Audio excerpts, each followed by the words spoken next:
Our content marketing is trying to connect with the heart, not the head. We know, you know, that people make decisions emotionally and then justify logically. What's good? Glad you are here. Let's talk about how to come up with great content marketing ideas. We're also not trying to create a content calendar that we know what we're going to be posting 30, 60, 90 days or even a year from now. We're just trying to get started with a really simple customer client avatar because there's a lot of complicated ones out there.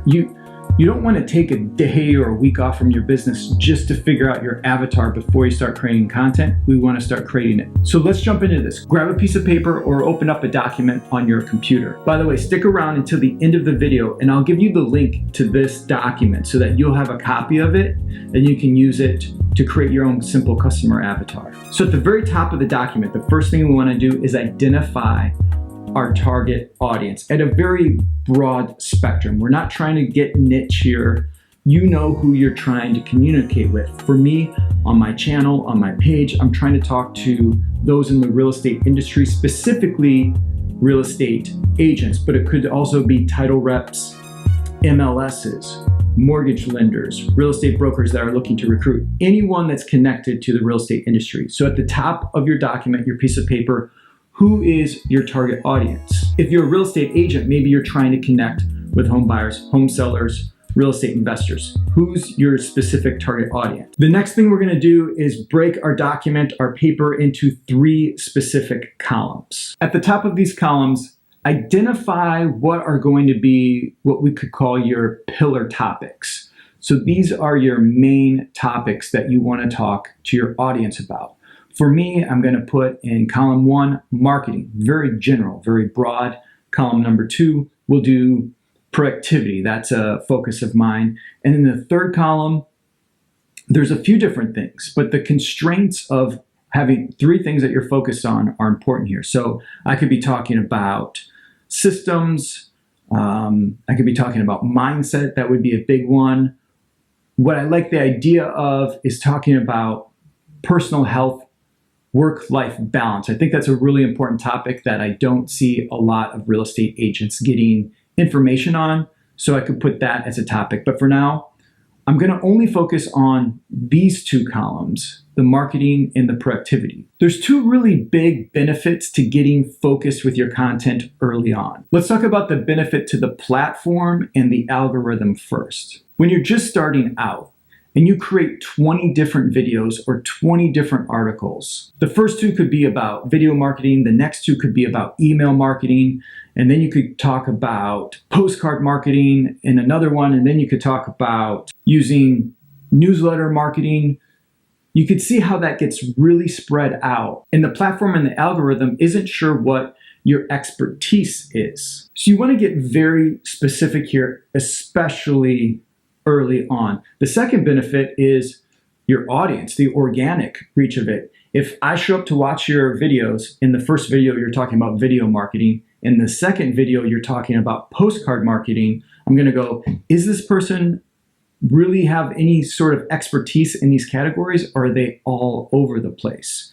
So we want to get very specific early on. So the next thing that you want to do below these columns is answer this question. What do they think they need to know? What do they think they need to know? This question is going to allow you to get into the heads of your prospect, of your audience. And this should be a really easy question to answer if you have any sort of knowledge or experience in the topics that you're talking about. So to answer this question, for column 1 in marketing, I would be saying they think they need to know about lead generation. They need to know about lead nurturing, lead conversion.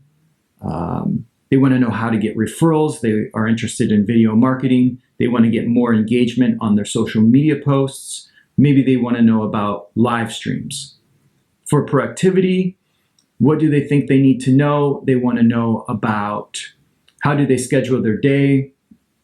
What does their morning routine look like? How do they make time to do all the stuff in the marketing column? How do they get focused and how do they stay focused? And then from here, you could do some keyword research to look at topics and titles that you could come up with. But look, there are hundreds, if not thousands of videos and articles that already exist out there on how to do this. And they're basically all saying the same thing. You're going to learn about tools like keywords everywhere and Ubersuggest. So that column, that question is focused on the head, on the logical side. And I don't want to spend a lot of time on it because, like I said, there's a lot of video and content already existing out there. I want to focus on the heart, the emotional side of content creation. Because this is a little bit challenging, but this is where your expertise and your experience and your knowledge really comes into play. You have to go below the surface. You have to know what's going to really connect and what's really going to resonate with them. We don't want to know just what they're searching for. We want to know why they're searching for it. And that's what this question is going to help you do. The question that I want you to ask yourself now is, what do I know they need to know? What do I know that they need to know? You want to understand deep down why they're searching for a topic, or especially if you're going to be doing some advertising and you're going to be showing up into their feed, surprising them.